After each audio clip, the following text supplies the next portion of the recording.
PNST 2025 का पहला lecture के जो रिवीजन क्लास हम लोग आज यहाँ पे प्रारंभ करेंगे, क्योंकि ये चैप्टर मैंने कुछ समय पहले आपको पढ़ा दिया है। ठीक, तो हम रिकॉल मतलब रिवीजन कर रहे हैं। ओके, तो सबसे पहले हम बात करेंगे रिप्रोडक्शन। किसकी बात करेंगे?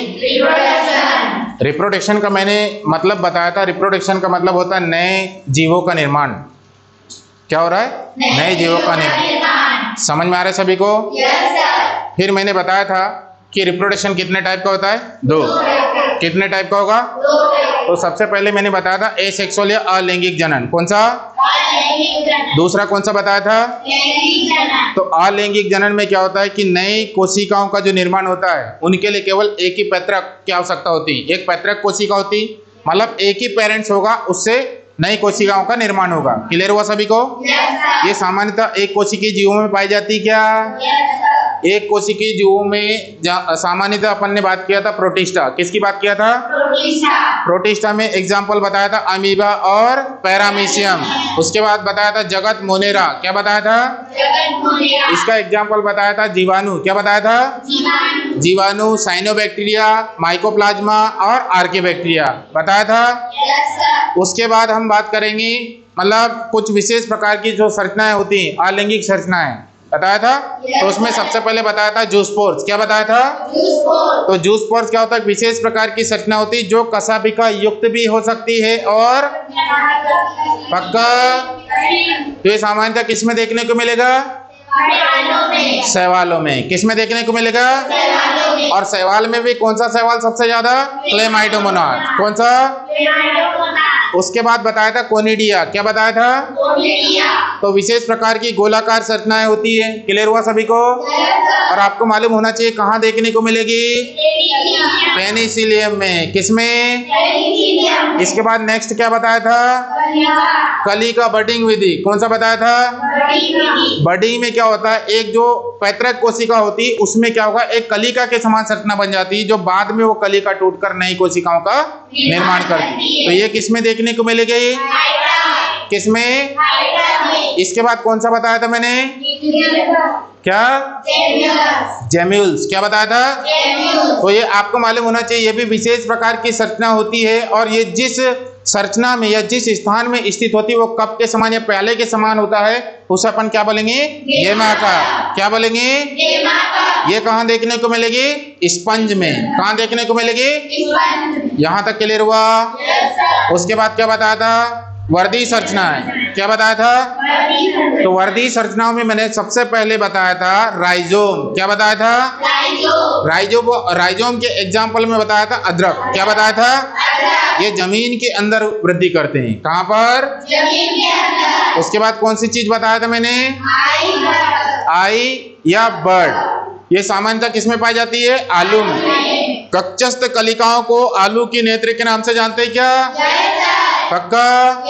ठीक है। उसके बाद क्या बताया था? क्या? बल्बाइल्स। कौन सा? ठीक है। ये किस में देखने को मिलेगी? अगेव में। इसके बाद क्या बताया था? क्या? लीप बर्ड या पर्ण कलिका। ये कहाँ देखने को मिलेगी? ब्रायोफिलम में। कहाँ देखने को मिलेगी? उसके बाद क्या बताया था मैंने? क्या? Oestrus cycle. कौन सा? तो एस्ट्रस साइकिल आपको मालूम होना चाहिए नॉन प्राइमेट्स मैमल में पाई जाती है। क्या? इसके उदाहरण कौन कौन से हो सकते हैं?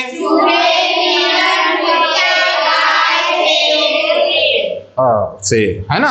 उसके बाद मेन्स्ट्रुअल साइकिल मतलब ऋतु स्राव चक्र। ये किसमें देखने को मिलेगी? प्राइमेट जंतु। जैसे क्या बताया था? मनुष्य, मंकी, बंदर और कपी में। क्लियर हुआ सभी को? फिर मैंने बताया था गैमेटोजेनेसिस। क्या बताया था? युग्मक जनन। क्या बताया था? इसमें युग्मकों का निर्माण होता है। क्या? और ये सारे के सारे अगुणित होते हैं कि नहीं? ये कितने टाइप के हो सकते हैं? सबसे पहले हेट्रोगेमेट। किसकी बात किया था? इस हेटेरोक्रोमेट का मतलब होता है विषम युग्मक। विषम युग्मक क्लियर हुआ? ये आकारिकी रूप से कैसे होंगे? एक दूसरे से कैसे होंगे? मतलब जो नर और मादा युग्मक होगा ये आकारिकी रूप से कैसे होंगे? आकारिकी का मतलब जो बाहर से देखने पर कैसे होंगे? दुबले पतले या भिन्न हो सकते हैं, अलग अलग हो सकते हैं, लेकिन समान नहीं हो सकते। इसके बाद मैंने बताया था समयुग्मकी। क्या बताया था? समयुग्मक या होमोगेमेट्स। तो इसमें जो नर और मादा युग्मक जो रहते हैं आकारिकी रूप से कैसे रहते हैं? जैसे कभी कभी अपन ने देखे कोई जुड़वा पैदा होते हैं तो बिल्कुल सेम टू सेम उनको पहचानना बहुत मुश्किल हो जाता है। समझ में आ रहा है? तो ये कैसे होंगे? समयुग्मक। क्या बताया था? इसके बाद बताया था एकलिंगी। क्या बताया था? जब कोई जीव में या तो केवल देखो केवल एक ही, या तो नर युग्मक हो या तो, लेकिन दोनों में से दोनों एक साथ प्रेजेंट नहीं हो सकते, दोनों उपस्थित नहीं हो सकते, उनमें से केवल एक ही उपस्थित होगा तो उसको एकलिंगी बोलते हैं। क्या बोलेंगे? उसके बाद मैंने बताया था द्विलिंगी। क्या बताया था? तो द्विलिंगी में मैंने बताया था जब एक जीव में नर और मादा युग्मक दोनों पाए जाते हैं तो उसको क्या बोलेंगे? द्विलिंगी। क्या बोलेंगे? इसके बाद क्या बताया था? परागण। क्या बताया था? पराग कोश से पराग कण का वर्तिकाग्र तक स्थानांतरित होना क्या कहलाता है? पराग कोश से पराग कण का वर्तिकाग्र तक स्थानांतरित होना परागण कहलाता है। क्या कहलाता है? यहां तक समझ में आया? उसके बाद क्या? निषेचन। जब अगुणित नर और अगुणित मादा आपस में संलित होते हैं तो एक विशेष प्रकार की द्विगुणी संरचना का निर्माण होता है जिसको जायगोट या युग्मनज कहा जाता है। जायगोट या किस किस को समझ में आया?